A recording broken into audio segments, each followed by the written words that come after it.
Всем доброго дня и добро пожаловать на мой канал.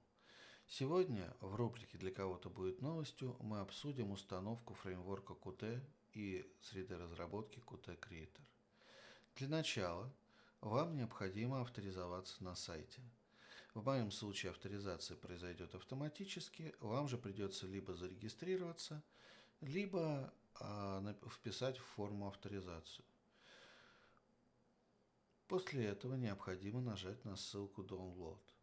У вас появится выбор между различными операционными системами для установки. Мы выбираем Windows и нажимаем на ссылку. У меня файл уже скачан, поэтому я его просто открываю. Открывается инсталлятор.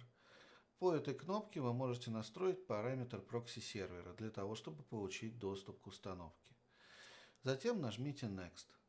Здесь, в этой форме, вам надо вписать ваш логин и пароль, иначе установка не будет продолжена.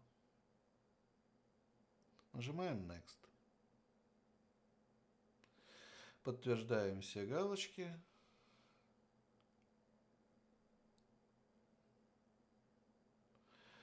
И выбираем Custom Installation для экономии места на жестком диске.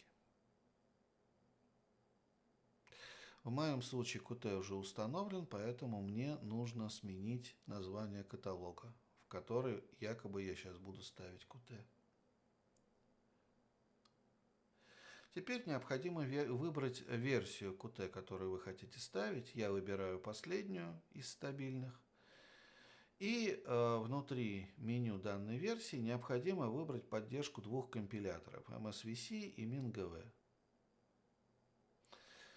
После этого необходимо зайти во вкладочку Qt Creator и выбрать вот эти компоненты, которые сейчас выбираются на экране. После чего можно нажать Next. Подтвердите лицензию и еще одно-два окна, которые не имеют особого значения. После этого можно начинать установку.